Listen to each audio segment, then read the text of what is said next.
Hej med jer. Bragton på med femfede. I dag vil jeg dele en historie, der kan give os alle lidt håb. Den handler om Birthe, en dame på 95 år. Hun har tidligere arbejdet som pædagog, men har haft sin del af bøvl med helbredet. Birthe elsker at spille kort, cykle og tage på camping. Men hun kæmper med type 2-diabetes, for højt blodtryk, dårligt syn og hørelse, og så har hun overforkalkning. Hun har følt sig træt, uden energi, og har haft svært ved at slippe usunde madvaner. Men i dag tager Birthe et modigt skridt. Hun skal mødes med Michelin, som arbejder med sundhed. Michelin er rolig og god til at lytte, og de mødes på det lokale sundhedscenter. Michelin bruger en metode, der hedder motiverende samtale. Det hjælper Birthe med at lave små, realistiske ændringer, samtidig med at Michelin respekterer Birthes egne ønsker. Da Birthe kommer ind på sundhedscentret, tager Michelin varmt imod hende. Hej Birthe. Dejligt at se dig. Tak fordi du kom i dag.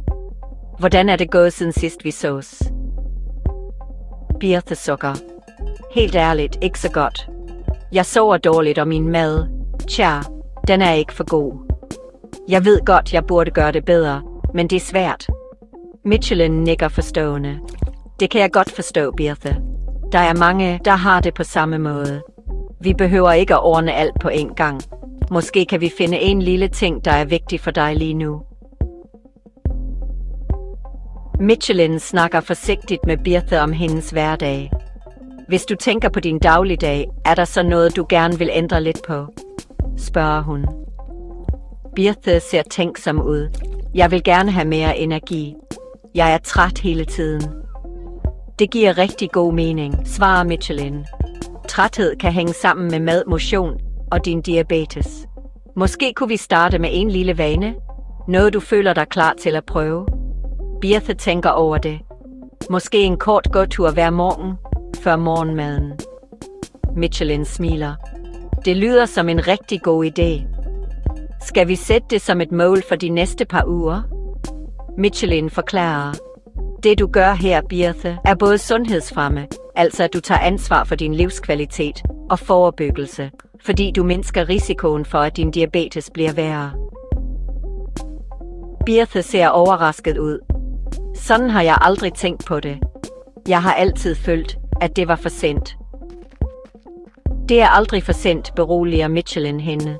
Små skridt kan gøre en stor forskel, og vi går vejen sammen. Michelin foreslår, skal vi aftale at mødes igen om 2 uger og snakke om, hvordan det går med morgenturene?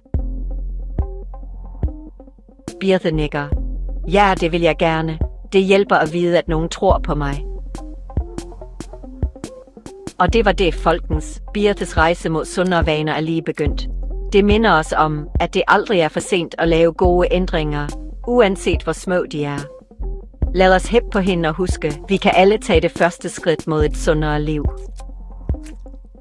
Tak fordi I så med, og glem ikke at trykke på like-knappen og abonnere for flere historier, der giver inspiration.